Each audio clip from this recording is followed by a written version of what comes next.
এই মুহূর্তের বড় একটা খবরে নজর রাখবো। উত্তরাখণ্ডের পর এবার জম্মু কাশ্মীর মেঘ ভাঙা বৃষ্টির জেরে বিরাট দুর্যোগ। কাশ্মীরের চাসোটিতে অন্তত 12 জনের মৃত্যুর আশঙ্কা করা হচ্ছে। হতাহতের সংখ্যা আরো বাড়তে পারে বলে আশঙ্কা করা হচ্ছে। ইতিমধ্যেই ঘটনাস্থলে পৌঁছেছে উদ্ধারকারী দল।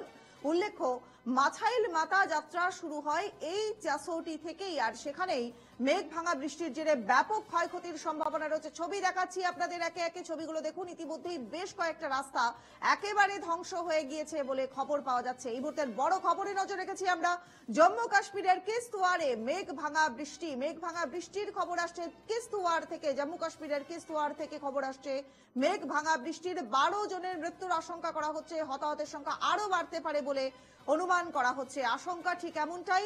ঘটনাস্থলে উদ্ধারকারী দল পৌঁছেছে। আমাদের সহকর্মী বাসব রায় এই মুহূর্তে টেলিফোন লাইনে রয়েছেন আমাদের সঙ্গে। বাসব, কিছুদিন আগেই উত্তরাখণ্ড এবং এই মুহূর্তে দেখতে পাচ্ছি সেই ছবি দর্শকদের দেখাচ্ছি, জম্মু কাশ্মীরে ভয়াবহ ঘটনা। হ্যাঁ, সেটা হচ্ছে উত্তরাখণ্ডের ধরালিতে এরকম একটা ক্লাউড বাস্ট হয়েছিল, যাতে বেশ কয়েকজন মৃত্যু হয়েছিল বেশ কয়েকজনের। আজকে জম্মু কাশ্মীরের যে কিস্তওয়ার রিজিয়ন, এই কিস্তওয়ারের ওখানে একটা চণ্ডী মাতা মন্দির আছে, তার সামনে ক্লাউড বাস্ট হয়। এখন পর্যন্ত 12 জনের মৃত্যুর আশঙ্কা করা হচ্ছে। তবে খুব দ্রুত প্রশাসন, তারপরে সেনাবাহিনী এবং এনডিআরএফ এরা নেমে পড়েছে উদ্ধার কাজে। তো ব্যাপক ক্ষয়ক্ষতি সেটা হয়তো এবারে হবে না। তার কারণ হচ্ছে কিছুটা টেরেন এরিয়ায়, মানে এই তরাই অঞ্চলের নিচের দিকে ফ্লাড হয়েছে, মানে বৃষ্টির জল ভেসে গেছে। উত্তরাখণ্ডে যেমন কিছু হোমস্টে এবং হোটেল নিয়ে গেছিল, এখানে সেটা হয়নি, ধান ক্ষেতের ওপর দিয়ে গেছে।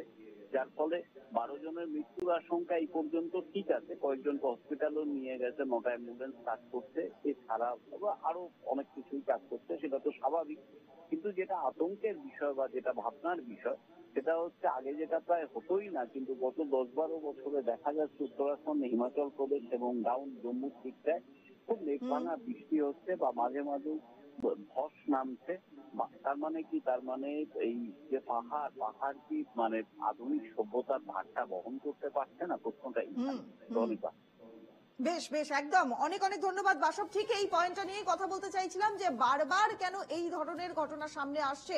প্রকৃতি তাহলে কি মানুষের এই অত্যাচার সহ্য করতে পারছে না? প্রশ্ন উঠছে। ছবি দেখাচ্ছি আপনাদের এই মুহূর্তে, ভয়ঙ্কর ছবি। জম্মু কাশ্মীরের কিস্তওয়ারে মেঘ ভাঙা বৃষ্টি, 12 জনের মৃত্যুর আশঙ্কা করা হচ্ছে এবং মৃতের সংখ্যা বা হতাহতের সংখ্যা আরো বাড়বে বলে আশঙ্কা করা হচ্ছে।